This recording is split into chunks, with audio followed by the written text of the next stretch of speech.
ആദ്യഘട്ട സ്ഥാനാർത്ഥി പട്ടിക പ്രഖ്യാപിച്ചപ്പോൾ തന്നെ വലിയ തോതിലുള്ള പ്രതിഷേധങ്ങളും പ്രതികരണങ്ങളുമൊക്കെയും BJP ക്യാമ്പുകളിൽ ഉടലെടുത്തിട്ടുണ്ടായിരുന്നു. അതിൽ ഏറ്റവും വലിയ പ്രതികരണം വന്നിട്ടുള്ളത് PC ജോർജിന്റെ ഭാഗത്തു നിന്നായിരുന്നു. സ്ഥാനാർത്ഥി മോഹവുമായി BJPയിലെത്തിയ PC ജോർജിന് അപ്രതീക്ഷിത പണിയാണ് BJPയും BDJSും നൽകിയത്.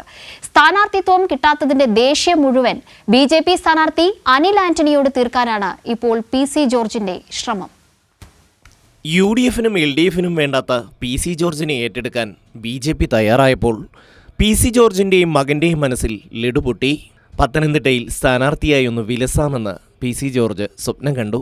പത്തനംതിട്ടയിൽ മത്സരിക്കുമോ എന്ന് ചോദിച്ച മാധ്യമപ്രവർത്തകനോട് ഇവിടെ താൻ MP ആയി ജയിക്കും, അങ്ങ് ഡൽഹിക്ക് പോകും, അവിടെ തൻ്റെ ക്വാർട്ടേഴ്സിൽ മാധ്യമപ്രവർത്തകനെ താമസിപ്പിക്കാമെന്നും ജോർജ് പറഞ്ഞിരുന്നു.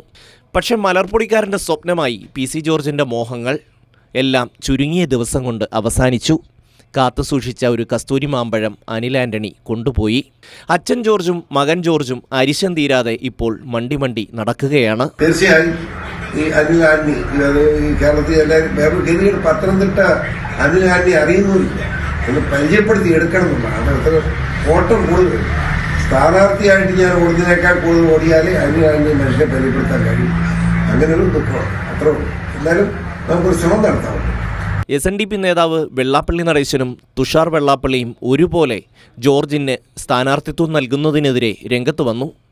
ഇതോടെയാണ് ജോർജിൻ്റെ സീറ്റ് മോഹം വൃഥാവിലായത്. കേരളത്തിലുള്ള ഏതെങ്കിലും ഒരു സഭയോ ഏതെങ്കിലും ഒരു ചെറിയ സംഘടനയോ NSS ഉൾപ്പെടെയുള്ള അതിൻ്റെ ഏറ്റവും കീഴ്ഘടകം ഉൾപ്പെടെ ആരെങ്കിലും ഇദ്ദേഹത്തിന് സീറ്റ് കിട്ടിയില്ല എന്ന് പറഞ്ഞുകൊണ്ട് BJPക്കെതിരെയോ അല്ലെങ്കിൽ NDAക്കെതിരെയോ ഒരു പ്രസ്താവന ഇറക്കിയിട്ടുണ്ടോ? ആരെങ്കിലും? ഇത് അദ്ദേഹം തന്നെ സൃഷ്ടിക്കുന്നു, അദ്ദേഹം തന്നെ പറയുന്നു എന്നുള്ളതല്ലാതെ വേറെ ഞങ്ങൾക്ക് ആർക്കും ഇതിനെക്കുറിച്ചൊന്നും അറിവില്ല. അദ്ദേഹത്തിന് സീറ്റ് ആഗ്രഹമില്ലാത്ത ഒരാൾക്ക് സീറ്റ് കിട്ടിയാൽ ബോധം കെട്ട് പോകുമെന്ന് പറഞ്ഞ ഒരാൾക്ക് സീറ്റ് കിട്ടാതിരിക്കുമ്പോൾ ഇങ്ങനെയൊക്കെയുള്ള ആരോപണങ്ങൾ പറയേണ്ട ആവശ്യം എന്താണ്? എനിക്ക് മനസ്സിലാവില്ല. ഈ PC ജോർജിനെ എടുത്ത ഒരു തെറ്റായ തീരുമാനം തോന്നുന്നുണ്ട്. കാരണം അങ്ങ് പറഞ്ഞു കോൺഗ്രസിലും LDFിലും മാറി നിന്നു, പക്ഷേ ഒരു മാറ്റവുമില്ല ഇപ്പോൾ വന്നപ്പോഴും. അപ്പോൾ PC ജോർജിനെ NDAയിലേക്ക് എടുത്തത് ഒരു തെറ്റായ തീരുമാനമായി തോന്നുന്നുണ്ട്. BJP ആണല്ലോ എടുത്തത്, NDAയിലേക്കല്ലോ എടുത്തിട്ടുള്ളത്. അനിൽ ആന്റണിക്കെതിരെ പരസ്യ പ്രസ്താവനയുമായി രംഗത്ത് വന്ന PC ജോർജിനെതിരെ BDJS മാത്രമല്ല BJP സംസ്ഥാന അധ്യക്ഷൻ K സുരേന്ദ്രനും രംഗത്ത് വന്നു.